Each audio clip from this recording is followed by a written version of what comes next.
Assalamualaikum warahmatullahi wabarakatuh. Selamat berjumpa kembali anak-anak bersama Bu Iva dalam mata pelajaran ilmu pengetahuan sosial. Apa kabarnya kalian semuanya? Semoga selalu dalam kondisi sehat walafiat. Amin. Tetap semangat ya mengikuti pembelajaran. Oke anak-anak, pada kesempatan kali ini Bu Iva sedikit akan mengulas tentang interaksi keuangan negara-negara ASEAN, khususnya pada kerjasama di bidang ekonomi. Untuk itu, simak baik-baik tayangan berikut ini. Baiklah anak-anak, kita mulai pembahasan kita tentang interaksi antar negara-negara ASEAN. Seperti yang sudah dijelaskan Bu Iva pada pertemuan yang lalu, interaksi yang terjadi antar negara-negara ASEAN tidak terjadi dengan sendirinya. Tentunya ada faktor pendorong serta faktor penghambatnya. Faktor pendorong terjadinya interaksi antar negara-negara ASEAN adalah karena adanya kesamaan dan perbedaan sumber daya alam. Selain itu, juga adanya kesamaan dan perbedaan kondisi geografis.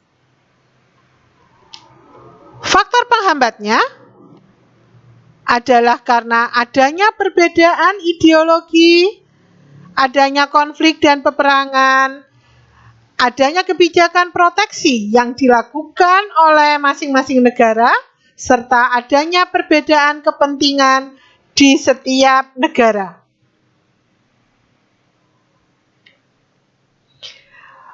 Pada pertemuan kali ini, Bu Iva akan fokus pada interaksi yang terjadi antar negara-negara ASEAN dalam bentuk kerjasama di bidang ekonomi.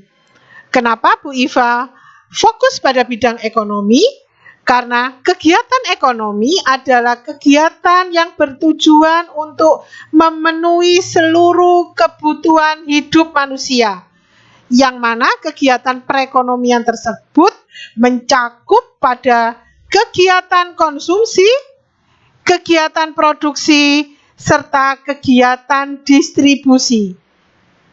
Kegiatan tersebut bisa dilakukan oleh secara individu sebagai bentuk dari penerapan rumah tangga konsumsi, bisa juga dalam bentuk pemerintah dalam kapasitasnya sebagai rumah tangga pemerintah, dalam bentuk rumah tangga produksi, atau dalam bentuk masyarakat luar negeri.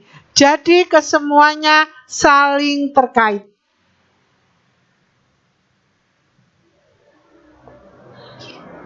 Salah satu pilar kerjasama ekonomi di ASEAN adalah MEA, Masyarakat Ekonomi ASEAN, yang mana pertemuan para kepala negara disertai oleh pertemuan para menteri-menterinya diadakan secara berkala bergantian dari satu negara ke negara yang lain sesama anggota ASEAN. Ini adalah yang lagi booming saat ini anak-anak. Kamu harus tahu betul tentang MEA, Masyarakat Ekonomi ASEAN. MEA disebut juga AEC, Asian Economic Community. MEA dideklarasikan pada tahun 2015, yaitu sebuah sistem pasar bebas antara sesama negara-negara anggota ASEAN yang menghilangkan pajak atau bea cukai serta kebebasan sebuah negara untuk memasukkan barangnya ke negara lain. Nah, ini adalah logo dari MEA atau AEC, Asian Economic Community atau Masyarakat Ekonomi ASEAN.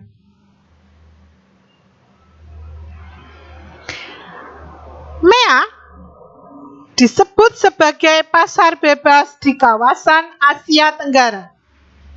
Apanya yang bebas?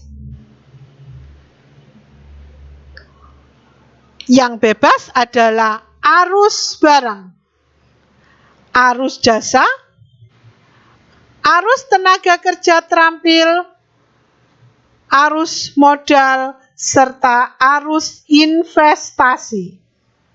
Jadi maksudnya anak-anak, sesama anggota ASEAN bebas untuk memasukkan kelima komponen ini ke negara sesama anggota ASEAN tanpa adanya pajak atau bea cukai. Ini Bu Iva punya ilustrasi gambaran dari arus bebas tenaga kerja. Kamu perhatikan, tenaga kerja kita, tenaga kerja lokal harus bersaing dengan para tenaga kerja dari luar negeri, dari negara lain. Jadi jangan heran kalau saat ini kamu banyak sekali melihat tenaga-tenaga asing yang ada di Indonesia.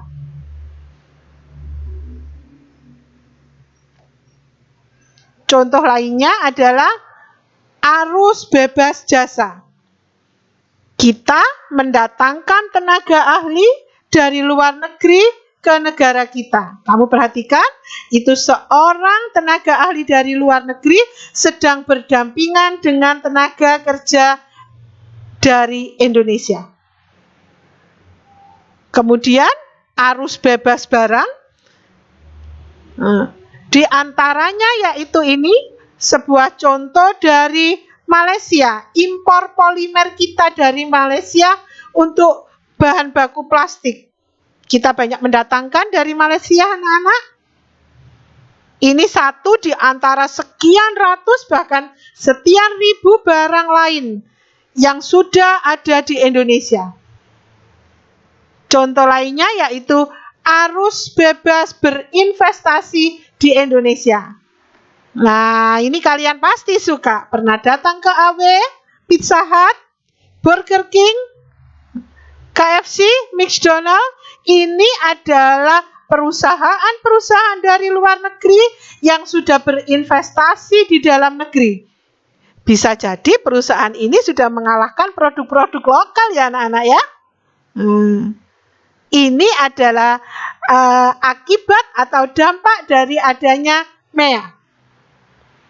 Arus bebas investasi.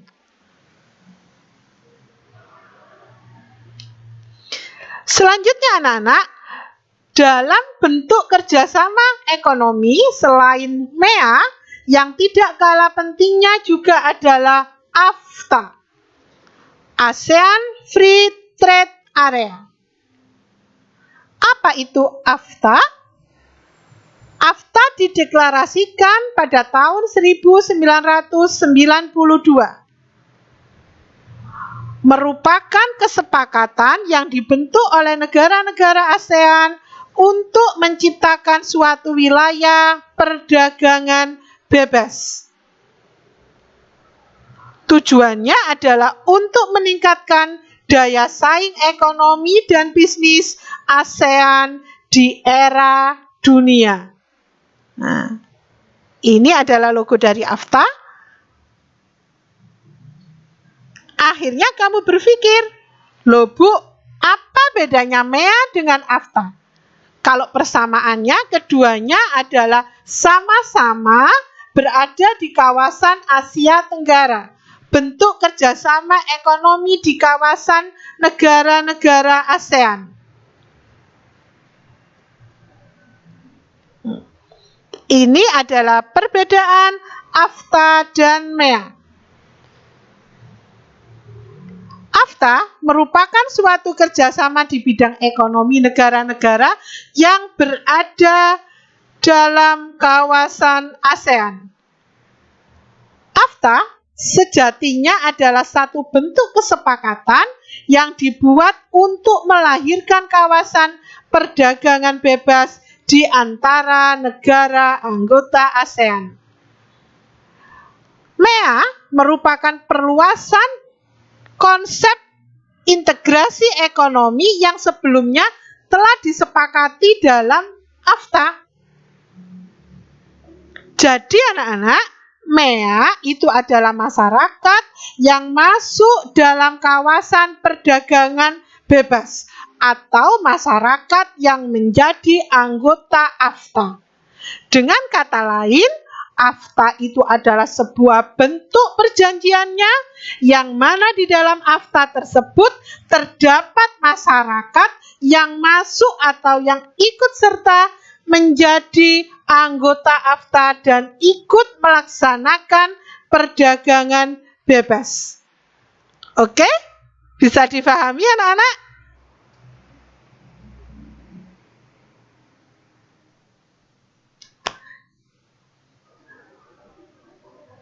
Demikian tadi anak-anak apa yang sudah Bu Iva sampaikan.